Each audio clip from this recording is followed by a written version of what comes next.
दहेज लोभियों ने दो विवाहिताओं की जिंदगी खराब किया, दोनों को घर से निकाला। सोनभद्र जिले के ओबरा थाना क्षेत्र में आज तहसील दिवस पर एक अजीबोगरीब मामला सामने आने के बाद लोगों में तरह तरह की चर्चा है। एक ही परिवार के जेठानी और देवरानी तहसील दिवस पर कोबरा तहसील पर पहुंचकर एसडीएम के नाम एक प्रार्थना पत्र दिया, जिसमें दोनों विवाहिता ने अपने अपने पति, सास और नंद पर दहेज के लिए प्रताड़ित कर मारपीट कर घर से निकलने का आरोप लगाया और न्याय की गुहार लगाई है। बता दें कि ओबरा तहसील में एक अजीबोगरीब मामला सामने आया है।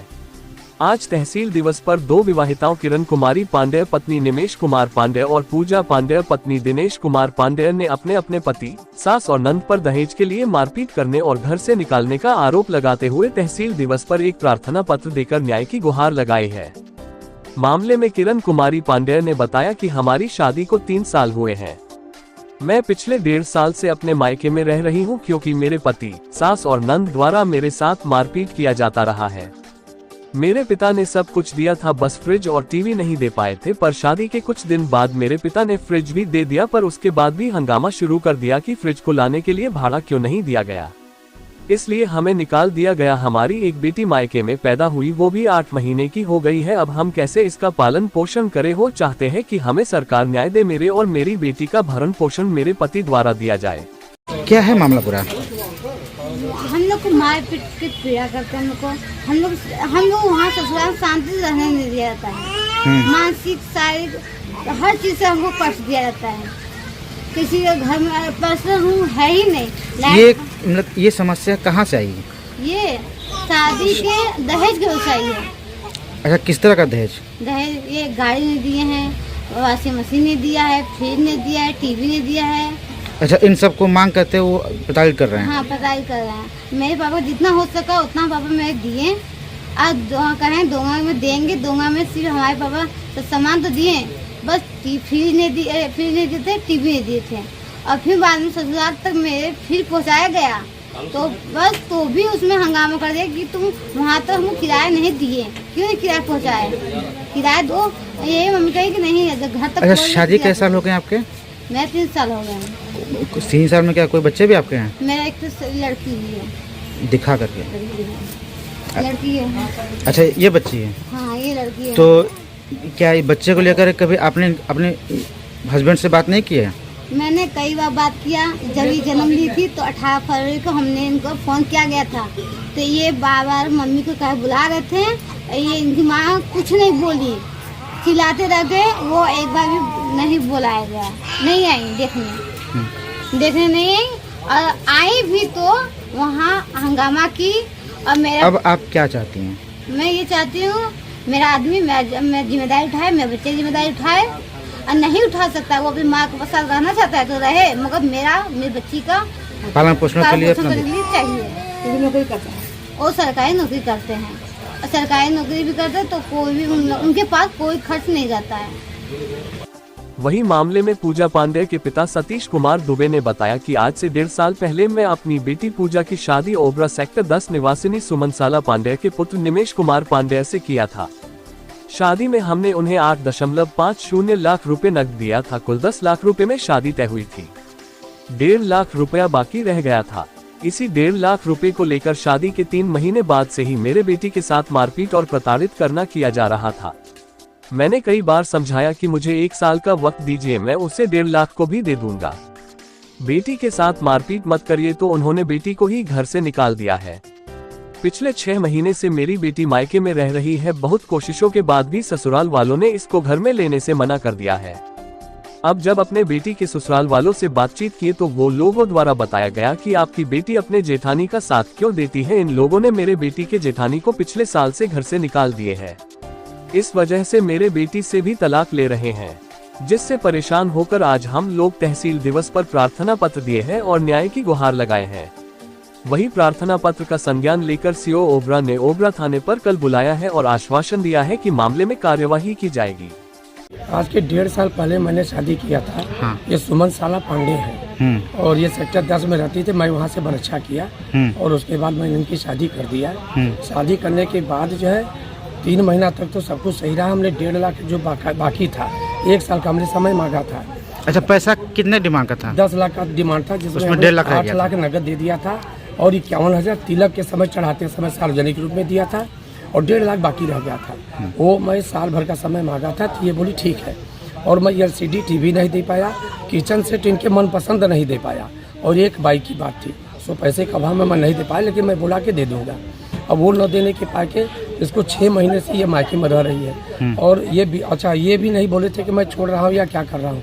फिर यहाँ आने पर पता लगा कि बोले हैं कि मैं इसको डिवोर्स दे रहा हूँ। और अब ये हमारी लड़की डिवोर्स देने का रीजन डिवोर्स देने का रीजन ये बोल रहे हैं कि वो अपनी जेठान का पक्ष क्यों लेती है। और जेठान को 1.5 साल से ये लोग इसके मायके में छोड़ दिए हैं। उसकी ये बच्ची भी हो गई है। तो दोनों का तालमेल अगर वो उसको बोल रहे थे प्रियस पांडे कि उसको जला के इसको मारना है। और उसकी माँ बहुत खतरनाक है। उसकी जो लड़की है सारा फसाद का जड़ वो है। अब उसी के चलते जो है सारा घर बिगड़ा हुआ।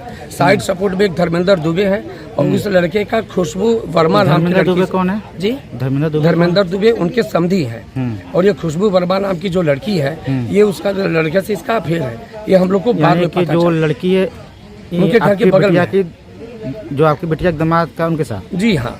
और उसको मुंह बांध के हमेशा लेते जाता रहा और उसके बाद पूछने पर बोला कि हमारा बहन का उसका रिश्ता है। और इस वजह से मैं देखा मैं एकदम डिस्टर्ब हो गया सर। मैं इतने धूमधाम से शादी किया, लेकिन आज तहसील पे आए हैं। आज तहसील दिवस पर आए हम यहाँ पे। यहाँ पर सीओ साहब ने कहा कि सारी विवरण और उस लड़की का जो कल का फोन था वो भी सुने हो और बोले कि कल जो है सुबह आप थाने पर आइए और सारी आपकी कार्रवाई होगी। उनके नाम FIR होगा। एक बार बुला के पहले उनको देखते हैं, उनके नेचर को देखते हैं, फिर उसके बाद हम FIR करेंगे, उसके ऊपर अगली कार्रवाई करेंगे। वहीं मामले में पीड़िता पूजा पांडे ने बताया कि हमारी शादी को अभी 1.5 साल हुए हैं। कुछ दहेज का पैसा बाकी रह गया था जिसको लेकर मेरे साथ आए दिन मारपीट किया जाता है। वहीं हमारी पड़ोस में रहने वाली एक लड़की है, मेरे पति से उनका प्रेम संबंध है। वो लड़की भी हमारे घर में आकर हमारे साथ मारपीट किया जाता है। मेरे पिता ने 8.50 लाख रुपए नकद दिए हैं। कुछ सामान जैसे टीवी, मोटरसाइकिल, किचन सेट और 1.5 लाख रुपए बाकी रह गया है। मेरे पिता ने वादा किया है कि 1 साल में सब पूरा कर देंगे, मगर इन सब चीजों को लेकर मेरे पति, सास और नंद के द्वारा मुझे मारा पीटा जाता है। इन लोगों के द्वारा मेरी जेठानी किरण को भी घर से निकाल दिया गया है। उनके साथ भी मारपीट जाता रहा है। जेठानी का साथ देने की वजह से भी मुझे घर से निकाल दिया गया है। खबर जगत के लिए सोनभद्र से मनोज सिंह राणा की रिपोर्ट। क्या नाम है आपका? मेरा नाम पूजा पांडे। कहाँ रहती हैं? मैं यहीं पे है मेरा ससुराल। क्या मामला है आपका जो आज तहसील दिवस पे आई हैं? यहाँ पे सर मैं यही अपना वो लेके आई हूँ कि मेरे जो ससुराल वाले हैं कुछ पैसा उनका बाकी रह गया है। अच्छा, शादी के बाद का 1.5 लाख उनका बाकी रह गया है। और टीवी नहीं मेरे पापा दे पाए हैं और किचन सेट नहीं दे पाए हैं और मोटरसाइकिल के लिए। और ये चीज़ बस मेरे पापा नहीं दे पाए हैं। इसके लिए वो सारी फैमिली मिलके ज़्यादा से ज़्यादा मेरी ननद वो सारे प्रसाद की जड़ हैं। सबका कान वही भरती हैं। और खुद मेरे से किचन में थोड़ा आटा गिर गया था, पीछे से आके मेरा बाल खींच के मारी है। और जब मैं अपनी बचाव के लिए जब मैं आई तो मेरे हस्बैंड, मेरी सास और सामने मतलब है एक लोग मेरे पड़ोसी, उनकी लड़की है खुशबू वर्मा। खुशबू क्यों आई बीच में? वो आई थी उनका साथ देने, कहती है मेरी फ्रेंड है मैं आऊंगी। अच्छा। वो आती है साथ देने के लिए उनका। तो ये कितने दिन से चल रहा है? करीबन ये 1 साल से चल रहा है साथ। तो और 6 महीने से मैं आके अपने मायके में बैठी हूँ। 15 दिन बोल के इन्होंने मेरी विदाई की कि 15 दिन के लिए तुम चली जाओ, हम तुम्हें बुलवा लेंगे, माहौल शांत हो जाएगा। तो उसके बावजूद मैं जब यहाँ पे आ गई तो 6 महीने हो गए। मैं 6वें महीने में जब विजयदशमी के दिन मैं घर गई वहाँ पे, तो इन्होंने मुझे सबके सामने मतलब जब मैं आई तो गेट मेरे मुंह पे ही इन्होंने बंद कर दिया। गेट मुझे घर में आने नहीं दे रही थी। फिर मैंने प्रशासन को फोन करके 112 नंबर फोन करके मैंने उनको बुलाया। उनके द्वारा मैं अंदर गई। अंदर जाने के बाद वो मेरी सास ही मुझे इतना जलील की, उनके सामने मारपीट की मेरे साथ। मेरा हस्बैंड मेरे पे हाथ भी छोड़ा। अच्छा, 112 नंबर के सामने? हाँ। और उसके बाद जब मैं वहाँ से मुझे जलील करके जब मैं नहीं आ रही थी वहाँ से, तो मेरी सास धमकी दे रही थी कि मैं जाके ये अगर इस घर में रहेगी तो मैं जाके सीधे रेल के पटरी पे जाके अपना जान दे दूँगी। अच्छा। यही सब वो धमकी दे रही थी। फिर लास्ट में वहाँ से पुलिस के कहने पे सर हम सीधे अपने वहाँ से हम चले आए। और जो उनके रिश्तेदार हैं, उनकी छोटी ननद के ससुर हैं, वो वो आते हैं तो वो इधर की बात उधर, उधर की बात इधर करते हैं और सारा प्रकोप मतलब जो भी गलतियाँ होती है सब सिर्फ हमको बताते हैं। इस समय आप अपने घर बैठी हैं हाँ, मैं अपने और इस मायके बीच में में आपके पति कोई फ़ोन नहीं किए हैं? कभी नहीं। और मैं जब उनको फ़ोन करती थी सर तो 20, 26, 27, 28 बार करने के बाद एक बार उठाते भी थे वो, उल्टा मुझे जलील करके फ़ोन कट कर देते थे। तो अब आप क्या चाहती हैं? अब यही चाहते हैं हम सर कि इन लोगों पे कार्यवाही अच्छे से की जाए और हम लोग को न्याय चाहिए। मेरी जेठान है वो 1 साल से भी अधिक झेली वहाँ पे। फिर उसके बाद जब उनको उनके मायके भेज दिया गया, 1.5 साल हो गया, बच्ची अच्छा, हो गई। मतलब कि आप और आपकी हाँ। ननद दोनों एक ही घर में? मैं और मेरी जेठान एक ही घर में, एक ही घर के हैं। मतलब कि 2 उनके बेटे हैं, दोनों उनको प्रताड़ित करते हैं हाँ, आपको? अब मेरी जेठान के साथ भी यही होता था सर, तो मैं उनका पक्ष लेके मुझसे बर्दाश्त नहीं होता था, मैं बोल देती थी, मुझसे गलत बर्दाश्त नहीं हो पाता था। उनको भेजने के बाद जब इन्होंने तो मुझे भी वही काम मेरे साथ करना ये लोग स्टार्ट कर दिए। धमकी देते थे, तेल छिड़क के जान से मारने की धमकी ये लोग देने लगे सर। और उसके बाद जो इतना मतलब इतनी गंदी गंदी गाली, उनकी माँ सबसे ही सारे करनामे की जो है ना सर, मेरी ननद है